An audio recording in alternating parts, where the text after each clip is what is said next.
लक्ष्मी प्राप्ति की इच्छा हर किसी को होती है। लक्ष्मी कृपा के लिए भगवान विष्णु की कृपा पाना अत्यंत आवश्यक है, क्योंकि लक्ष्मी उन्हीं के चरणों में रहती हैं। शास्त्रों में या भगवान विष्णु की किसी भी तस्वीर को देखें तो आप पाएंगे कि महालक्ष्मी सदैव उनके चरणों में बैठी उनके चरण दबाती हैं। दोस्तों, नारद मुनि को हम सब जानते हैं और हम सभी जानते हैं। इसी तरह एक बार उत्सुकतावंश नारद जी ने लक्ष्मी जी से पूछ बैठे कि तुम भगवान विष्णु के पैर क्यों दबाते हो। देवी लक्ष्मी ने बड़ी आसानी से नारद मुनि को बताया कि मनुष्य से लेकर भगवान तक सभी ग्रह उन पर प्रभाव डालते हैं। श्री हरि के चरण दबाने से इन ग्रहों का अशुभ प्रभाव समाप्त हो जाता है, तो वो अपने श्री हरि के पैर दबाती हैं। स्त्री के हाथ में देवताओं के सर्वोच्च स्वामी गुरु का वास होता है। राक्षसों के गुरु शुक्राचार्य मनुष्यों के चरणों में निवास करते हैं। जब पत्नी अपने पति के पैर दबाती हैं तो ग्रहों के दुष्प्रभाव से बचने के साथ साथ धन का भी निर्माण होता है। ऐसा कहा जाता है कि देवी लक्ष्मी के भगवान विष्णु के चरणों के पास होने का एक और कारण ये भी है। पुराणों के अनुसार लक्ष्मी जी को भगवान विष्णु ने अपने पुरुषार्थ के बल पर ही अपने वश में रखा था, जो हमेशा सभी के कल्याण का भाव रखते हैं। जो लक्ष्मी जी विष्णु जी के पास है वो धन और संपत्ति है। श्री हरि इनका उचित उपयोग जानते हैं। यही कारण है कि महालक्ष्मी श्री विष्णु के पैर में उनकी दासी बनकर रहती हैं। इसके अलावा भी इससे जुड़ी एक पौराणिक कथा है दोस्तों, जो इस प्रकार है कि एक बार लक्ष्मी जी की बहन अलक्ष्मी उनसे बहुत ईर्ष्या करती थी। ऐसा इसलिए क्योंकि अलक्ष्मी बिल्कुल भी आकर्षक नहीं थी। उनकी आंखें भड़कीली, बाल फैले हुए और बड़े बड़े दांत थे। देवी लक्ष्मी जब भी अपने पति यानी कि श्री हरि के साथ होती थी तब अलक्ष्मी हमेशा वहां पहुंच जाती थी। ये बर्ताव लक्ष्मी जी को बिल्कुल भी पसंद नहीं आता था। उन्होंने अलक्ष्मी से कहा कि तुम मुझे और मेरे पति को अकेला क्यों नहीं छोड़ देती। तब अलक्ष्मी ने कहा कि उनकी कोई पूजा नहीं करता है, इसलिए जहाँ भी लक्ष्मी जी जाएंगी वो उनके साथ आएंगी। यह सुन देवी लक्ष्मी क्रोधित हो गई और अलक्ष्मी को श्राप दे दिया। उन्होंने कहा कि मृत्यु के देवता तुम्हारे पति हैं। गंदगी, ईर्ष्या, लालच, आलस्य, रोष जहाँ भी होगा तुम वहीं निवास करोगी। ऐसे में माँ लक्ष्मी हमेशा ही अपने पति के चरणों की गंदगी दूर करती रहती हैं, जिससे अलक्ष्मी कभी भी उनके पास ना आ पाए।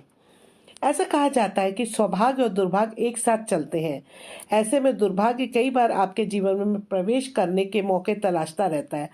लक्ष्मी भी इसी तरह घर के बाहर बैठकर लक्ष्मी जी के जाने का इंतजार करती हैं।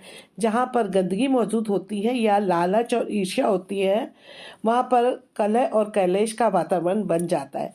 इससे ये संकेत मिलता है कि घर में अलक्ष्मी का प्रवेश हो चुका है। ऐसे में लोगों को माँ लक्ष्मी की पूजा निरंतर करते रहना चाहिए, जिससे अलक्ष्मी घर में प्रवेश न कर पाए। दोस्तों, मैं आपको बताऊंगी कि भगवान विष्णु की जो मूर्ति है वो किस तरह से, कौन सी मूर्ति घर में रखनी चाहिए। तो घर में रखने के लिए भगवान विष्णु की मूर्ति कैसी हो, इसको समझने के लिए आप भगवान विष्णु के व्यक्तित्व के विभिन्न पहलुओं को सबसे पहले समझिए। विशेषकर जो वस्तुएं उन्होंने अपने हाथ में पकड़ी हुई हैं, वह हर चीज़ उनकी एक विशेष शक्ति को दर्शाती है। भगवान विष्णु की मूर्ति के ऊपर वाले दाएं वाले हाथ में जो सुदर्शन चक्र है, वो इस ब्रह्मांड में उनकी सर्वोच्च शक्ति का प्रतीक है। क्योंकि सुदर्शन चक्र जो होता है दोस्तों, सभी देवों के अस्त्रों में से सर्वोच्च है, जो असुरी शक्तियों से धर्म को सुरक्षित रखता है। यह सबसे निष्कृष्ट पापियों यानी राक्षसी ताकतों के लिए है, जिसका वो अंत कर देते हैं। उनके नीचे वाले दाएं हाथ में जो गदा यानी कि दंड का प्रतीक है, वो एक ऐसा हथियार है जो हर छोटी बड़ी बाकी बुराइयों के लिए है और संसार में अनुशासन कायम रखता है।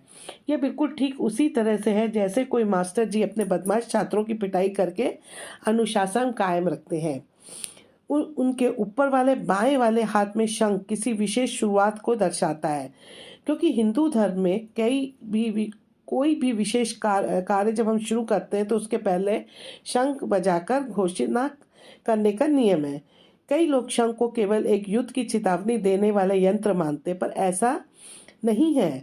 विष्णु भगवान के एक शंख को 5 जन्य कहते हैं और ये युग परिवर्तन का भी एक तरह का बिगुल है। उन्होंने अपने नीचे वाले बाएं हाथ में जो कमल का पुष्प पकड़ा है, वो आध्यात्मिक ज्ञान का प्रतीक है। विशेषज्ञों के अनुसार घर में रखने के लिए भगवान विष्णु की पीतल धातु की मूर्ति सबसे सर्वश्रेष्ठ मानी जाती है, क्योंकि वो पीली धातु की होती है और भगवान विष्णु को पीला रंग सबसे ज़्यादा प्रिय है। आप भगवान की मूर्ति को केवल मंदिर में ही रखें, क्योंकि भगवान की मूर्ति पूजा के लिए होती है और ये कोई शो पीस नहीं होती है।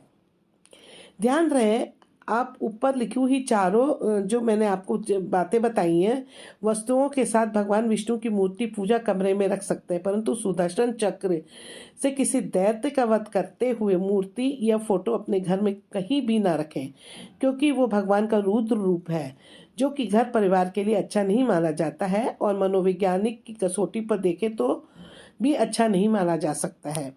श्री हरि भगवान विष्णु की एक अन्य मूर्ति जो घर के मंदिर के लिए बहुत अच्छी मानी जाती है दोस्तों, वो है शेष नाग के फन वाले सिंहासन पर विश्राम करते हुए भगवान की छवि। यह भगवान का शांत स्वरूप है जो आपके मन को शांति और स्थिरता प्रदान करेगा।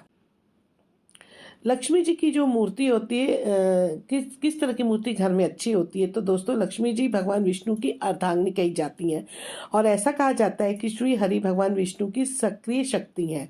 उनकी कृपा और आशीर्वाद से लोगों को धन धान और संपत्ति प्राप्त होती है, इसलिए उनकी 4 भुजाओं में से 2 हाथों से धन निकलता दिखता रहता है। लक्ष्मी माता की 4 भुजाएं वेदों में वर्णित मनुष्यों के 4 मूल कर्तव्यों, जो कि धर्म, अर्थ, काम और मोक्ष को भी दर्शाती हैं।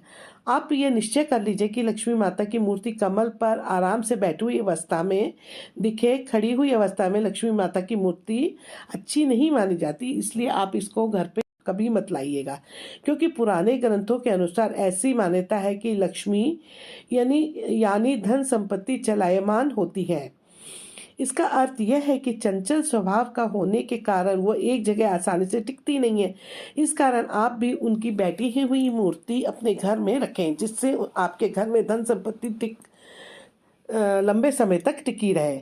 दोस्तों मैं आपको बताऊंगी कि लक्ष्मी और विष्णु भगवान जी की जो हम तस्वीर लेके आए, जो शेष शैया पर विष्णु भगवान जी लेटे हुए हैं, तो उनको किस दिशा में लगाना चाहिए।